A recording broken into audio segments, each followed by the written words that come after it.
Hello everyone and welcome back to Code with Ria. So in this video, we will be discussing the 10 most important questions for C++ exam. These questions are not the ones कि बिल्कुल ही आते हैं, but yes, इनमें से 90% probability है कि same questions आपको exam के अंदर देखने को मिल सकते हैं. Okay, so without wasting time, let's start with the video. So आज मैं आपको 10 questions discuss करने वाली हूँ. उन क्वेश्चंस को आप किस तरीके से आंसर कर सकते हो, क्या क्या चीजें होती हैं जो कि आपको एक क्वेश्चन के अंदर while writing the answers you should include in your question. ठीक है. So now the first question is that you have to write the difference between C and C++. Now C is a procedural programming language and C++ is a object oriented programming language जिसको हम OOPS बोलते हैं और C को हम POP बोलते हैं.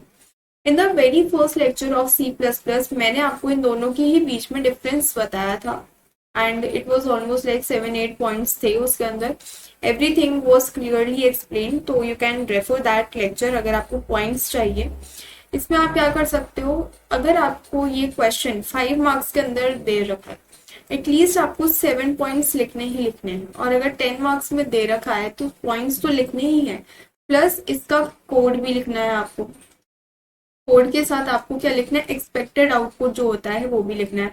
Students क्या करते हैं, कोड तो लिख कर आ जाते हैं but they forget to write the output also. जब तक आप आउटपुट नहीं लिखोगे एग्जामिनर को कैसे पता चलेगा कि जो आपने कोड लिखा है उसका डिजायर्ड आउटपुट किस तरीके से दिखना चाहिए. ठीक है. सो अगर ये 10 मार्क्स का क्वेश्चन आता है, so you should never forget कि 10 मार्क्स के क्वेश्चन में आपको कोड इंक्लूड करना मस्ट होता है. Now let's move to the next question. Also ये जो मैंने लिखा है C एंड C++, इसकी जगह पे आपको POP एंड OOPS के बीच में भी डिफरेंस आ सकता है. So you don't need to get confuse कि C एंड C++ में पढ़ा था, ये तो POP एंड OOPS के अंदर आ गया तो उसको कैसे करेंगे. बोथ आर सेम थिंग्स, दोनों के अंदर सिमिलर पॉइंट्स ही आएंगे. ठीक है. Now the second question is that explain the concept of object oriented programming and it's pillars in C++. Pillars की अभी हमने C++ प्रोग्रामिंग सीरीज के अंदर बात नहीं करी है, अभी हम आगे आने वाले लेक्चर्स के अंदर उनको भी कवर अप करने वाले हैं. ठीक है. सो सबसे पहले यहाँ पर आपको क्या करना है, you have to write the definition of object oriented programming language. सबसे पहले आप लिखोगे definition, then you will write the need.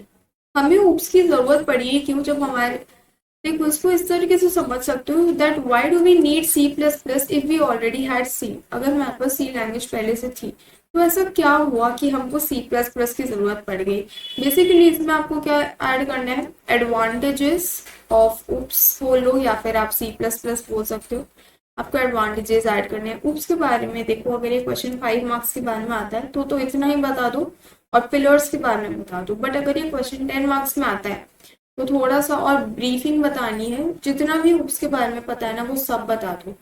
Always remember whenever you are attempting a question, जब भी आप आंसर लिख रहे हो ये समझ के लिखो कि सामने वाले को कुछ भी नहीं आता, एग्जामिनर को कुछ भी नहीं आता, उस हिसाब से लिखो ताकि आप अपने दिमाग से हर एक पॉइंट, हर एक चीज उस क्वेश्चन के बारे में जितनी भी आपको आती है आप वो सब कुछ लिख कर आओ. क्योंकि कई बार क्या होता है, हम अज्यूम कर लेते हैं कि ये तो पता ही है, ये तो बहुत ही कॉमन सी चीज है, बट वो कॉमन सी चीज भी आपको लिखनी पड़े. ठीक है. So now let's talk about the pillars. C++ programming के अंदर बेसिकली 4 पिलर्स होते हैं. First is the data abstraction. Data abstraction होता है first. Second is polymorphism. Third is inheritance and the fourth one is encapsulation. पूरी की पूरी जो C++ है इन चारों टॉपिक्स के अराउंड ही रिवॉल्व करती है. इन टॉपिक्स को भी अभी हम बहुत ही जल्द कवर अप करने वाले हैं. इन टॉपिक्स के ऊपर भी आप लिख सकते हो. अगर ये क्वेश्चन 10 मार्क्स में आए तो 2-2 लाइन हर टॉपिक के बारे में आपको लिखनी जरूरी है. अगर ये क्वेश्चन कुछ 3 मार्क्स में आता है तो फिर आपको सिर्फ इनकी एक डेफिनेशन लिखने की जरूरत है, ज्यादा कुछ भी. ठीक है. सो आपको एक क्वेश्चन के अंदर कितना लिखना चाहिए, इट टोटली डिपेंड्स अपॉन कि आपका जो क्वेश्चन है वो कितने मार्क्स का है. Okay. Now the third question is that what is inheritance in C++. Inheritance is one of the pair in C++ जिसको आप इंक्लूड करते हो. इनहेरिटेंस के बेसिकली 5 टाइप्स होते हैं. अब देखो यार, अगर ये क्वेश्चन आपके पास 3 मार्क्स में आए, you have to write the definition of inheritance and you have to write the example. ठीक है. बट अगर यही क्वेश्चन 5 मार्क्स में आता है या फिर 10 मार्क्स में आता है तो आप किस तरीके से आंसर करोगे? Firstly you will write the definition of inheritance. सबसे पहले आप क्या लिखोगे? डेफिनेशन लिखोगे। देन इनहेरिटेंस 5 टाइप्स के होते हैं। कितने टाइप्स के होते हैं? 5 टाइप्स के होते हैं। कौन कौन से होते हैं? First is the single, multiple, multi level, hybrid and hierarchical. ठीक है, ये थोड़ी स्पेलिंग चेक कर लेना हायरार्किकल की। तो ये 5 टाइप्स के होते हैं। अब अगर आपके पास ये क्वेश्चन 5 मार्क्स में आता है, you have to write the definition of inheritance and इनके बारे में आप एक एक लाइन लिख दो और एक एग्जाम्पल लिख दो। ठीक है, बट अगर सेम क्वेश्चन आपके पास 10 मार्क्स में आ जाता है तो थोड़ा सा लिखने पे कुछ काम नहीं होगा। You will right definition. आप ये जो टाइप्स लिखे हैं इनकी भी आप डेफिनेशन लिखोगे, प्लस इनका कोड भी लिखोगे, प्लस आउटपुट। ठीक है, अब जरूरी नहीं है कि हम बहुत ही बड़ा बड़ा कोड याद कर रहे हैं। सिंगल के लिए हम बहुत ही छोटा सा याद कर सकते हैं, मल्टीपल के लिए मैक्सिमम टू मैक्सिमम हम 2 क्लास यूज कर सकते हैं, मल्टी लेवल के लिए हम 3 क्लास यूज कर सकते हैं। तो इस तरीके से आप अपने कोड को जितना छोटा कर सकते हो उतना छोटा रखना है जब हमें काफी बड़ा आंसर लिखना है, क्योंकि हमें ये भी देखना है कि जो बाकी के क्वेश्चन है उनमें हमारी टाइम कम नहीं होना चाहिए। ठीक है, now the fourth question is how does polymorphism works in C++? Provide examples of static and dynamic polymorphism. अगर ये क्वेश्चन आपका 3 मार्क्स में आता है, या आपको right the definition of polymorphism and या आपको ये लिखना है that how does it works. ठीक है, और एक एग्जाम्पल लिखना है इन दोनों का, static polymorphism and dynamic polymorphism. But अगर यही क्वेश्चन आपके पास 10 मार्क्स के अंदर आता है तो आप किस तरीके से लिखोगे? पॉलीमॉर्फिज्म के बारे में जितना भी पता है, राइट एवरीथिंग, डेफिनेशन लिख दो और जो भी पॉइंट्स अलग से बना सकते हो उसको लिख दो। Then you have to write types कितने होते हैं इसके। वैसे इसने ऑलरेडी मेंशन कर रखा है स्टैटिक एंड डायनेमिक।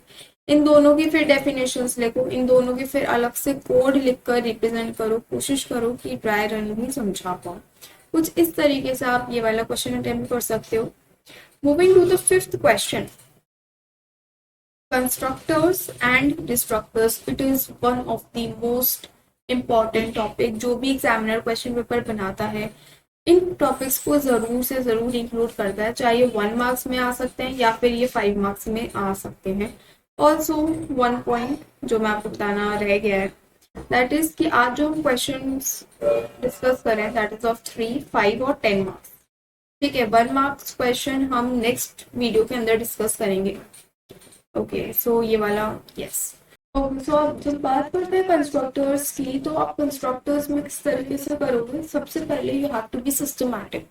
सिस्टमैटिक होने का क्या मतलब है कि अगर आप एक साइड पे कंस्ट्रक्टर्स के बारे में लिख रहे हो तो फिर कंस्ट्रक्टर के बारे में ही लिखो, दूसरी साइड पे डिस्ट्रक्टर के बारे में लिख रहे हो तो उसी के बारे में लिखो।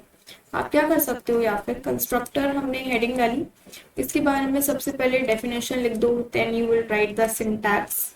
देन आप क्या कर सकते हो, एग्जाम्पल लिख दो और कोड लिखोगे इसके अंदर आप, प्लस आउटपुट लिखोगे। ठीक है, नाउ आप क्या कर सकते हो, या तो इसके साइड टू साइड कर लो, या फिर अगर थोड़ी स्पेस की प्रॉब्लम है तो आप क्या कर सकते हो, कंस्ट्रक्टर पूरा टॉपिक खत्म करने के बाद कंस्ट्रक्टर का यूज लिखने के बाद किसके लिए यूज आता है, ये इसका यूज काफी अच्छा है, मैं आपको क्लास के अंदर बताऊंगी। डिस्ट्रक्टर लिखो। ठीक है, कंस्ट्रक्टर खत्म करने के बाद डिस्ट्रक्टर लिखो एंड इसमें फिर इसकी डेफिनेशन लिखो, फिर इसका सिंटैक्स लिखो एंड देन फिर इसका एग्जांपल इंक्लूड करो जिसके अंदर आप कोड लिखोगे प्लस एक आउटपुट भी लिखोगे। तो कुछ इस तरीके से आप क्या करोगे, कंस्ट्रक्टर और डिस्ट्रक्टर का क्वेश्चन आप अटेम्प्ट करोगे।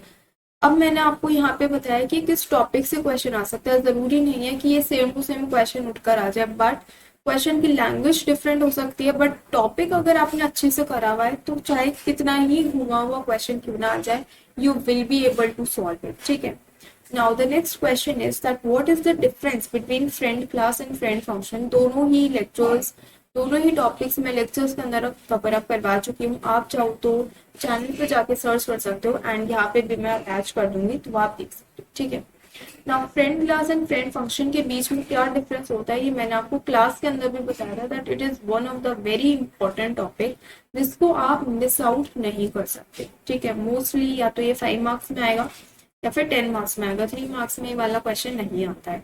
तो सबसे पहले क्या करोगे, यहाँ पे लिखो फ्रेंड क्लास और यहाँ पर लिखना है फ्रेंड फंक्शन। ठीक है, और यहाँ पर आप क्या करोगे, लाइन ड्रॉ करो। ठीक है, लाइन हमेशा पेंसिल और स्केल से ड्रॉ करने की कोशिश करना, रफ हैंड से ड्रॉ मत करना। ठीक, सबसे पहले और यहाँ पर क्या कर सकते हो, यहाँ पर लिखो फीचर्स। किस रिस्पेक्ट में आप बात कर रहे हो, if you are talking about definition then write definition over here and definition heading over here, and then you have to write the definition of friend class, then you have to write the definition of function friend function। ठीक है, और ऐसा नहीं करना है for example यहाँ पे ये 4 लाइन्स के अंदर ये फिनिश हो रहा है और ये 3 लाइन्स में फिनिश हो रही है। तो फॉर एग्जाम्पल जो हमारा सेकेंड पॉइंट है दैट इज सिंटैक्स।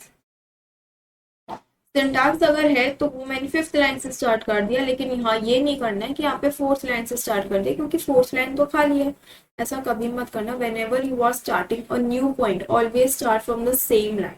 अगर ये 5th लाइन से स्टार्ट करो तो ये भी 5th लाइन से ही स्टार्ट करो, चाहे यहाँ पे कितनी ही लाइन छूट जाए, इट डजेंट मैटर। एक सिस्टमैटिक वे होता है लिखने का, प्रेजेंट करने का। ठीक है, तो उसको फॉलो करना बहुत जरूरी है। ऑल्सो अगर आपके पास कोई एडवांटेज है, जैसे फ्रेंड क्लास के अंदर क्या एडवांटेज होती है, that we can access the private members of other classes into an another class. तो वो यहाँ पर एक एडवांटेज के पॉइंट में आप लिख सकते हो। फ्रेंड फंक्शन की क्या एडवांटेज होती है वो भी आप यहाँ पे मेंशन कर सकते हो, बट हमेशा हमें एक ऐसा फीचर ही लेना होता है, ऐसा फीचर चूज करना होता है जिसके बारे में हम दोनों पॉइंट्स के अंदर मेंशन कर सके। ये नहीं करना कि एक हमने कोई ऐसा फीचर चूज करा जिसके बारे में हम फ्रेंड क्लास में तो लिख सकते हैं बट हम फ्रेंड फंक्शन में नहीं लिख पा रहे हैं, या फिर हम क्या कर सकते हैं उसका बिल्कुल ऑपोजिट कर सकते हैं, that this is not applicable over here, या फिर ऐसा यहाँ पर नहीं पॉसिबल हो पाता है। ऐसा नहीं करना कि एक पॉइंट यहाँ पर लिख के यहाँ पर पूरा ब्लैंक छोड़ दिया। Never leave a blank space. ठीक है, एंड लास्ट में आप क्या कर सकते हो, एग्जाम्पल मेंशन कर सकते हो।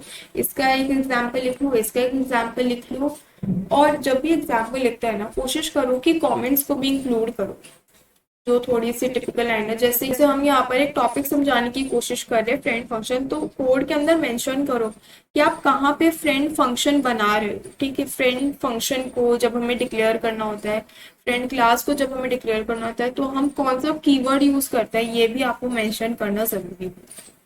ठीक है, also now the 7th question is explain the concept of function overloading and operator overloading. This is also very important topic.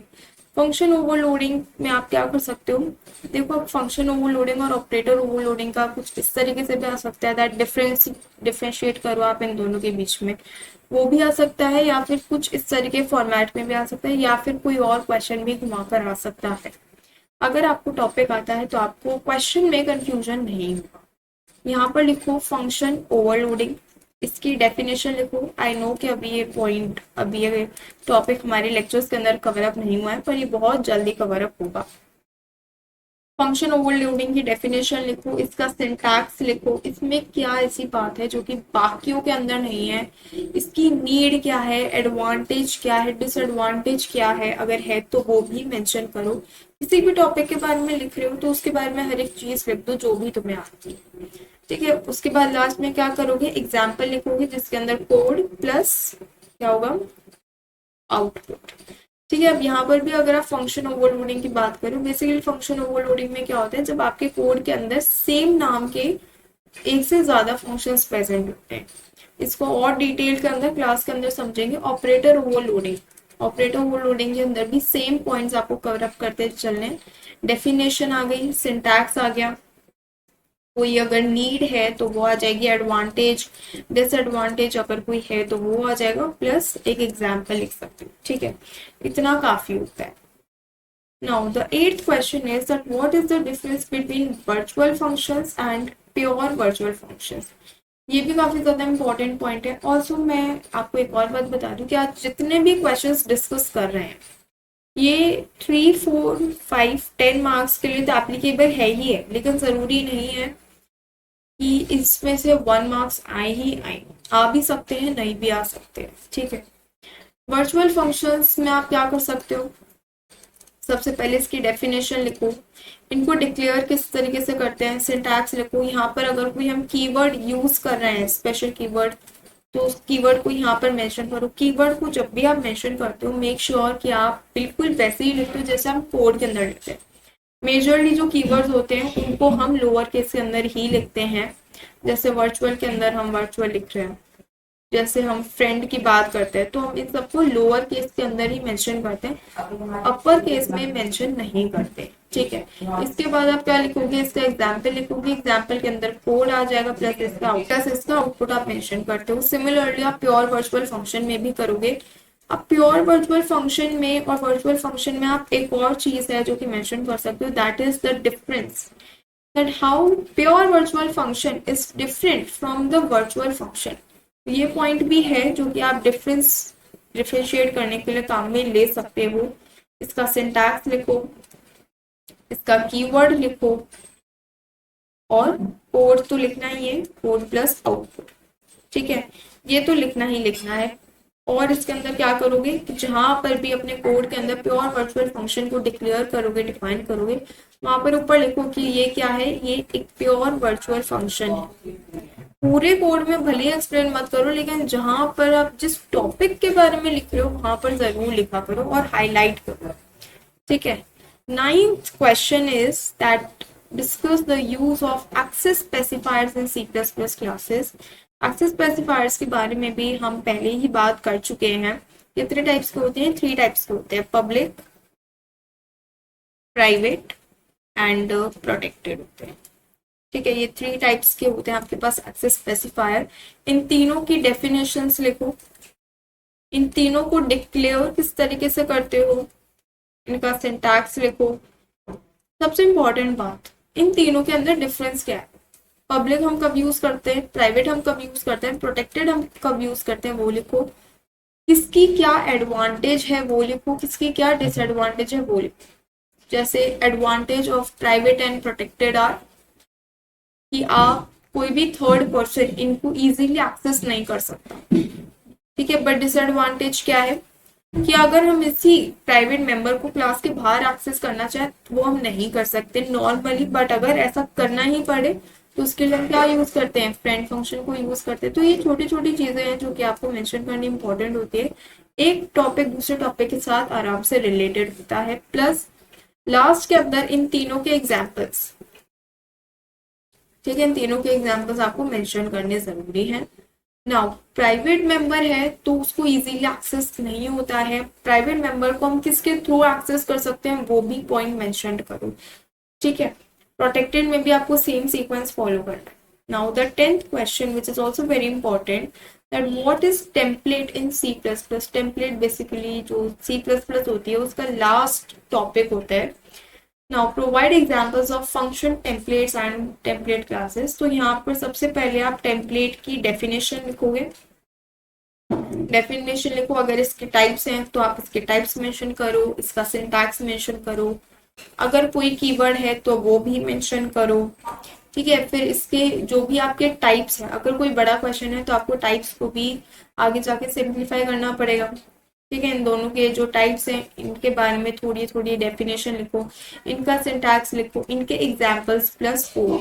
Example में आप code plus output, code plus output mention करना यहाँ पर इम्पोर्टेंट होता है। ठीक है, so yes, these were some of the very important questions जो कि एग्जाम्स के अंदर आ सकते हैं। These are not all the questions, अभी भी कुछ क्वेश्चंस है जो कि रहते हैं, that will be discussed in the part 2। अगर आपको पार्ट 2 चाहिए तो do comment down below. Also if there is any topic जो कि आप चाहते हो कि एक्सक्लूसिवली वापस पढ़ना है या फिर एक्सक्लूसिवली वही टॉपिक पढ़ाओ, so do let me know in the comment section. Thanks for watching this video, and if there is any other topic on which you want me to make a video on, उसको भी आप comment कर सकते हो। Thanks for watching this video and subscribe the channel if you are new to the channel, and don't forget to hit the bell icon. Thanks for watching this video, and I'll meet you in the next video. Thank you so much.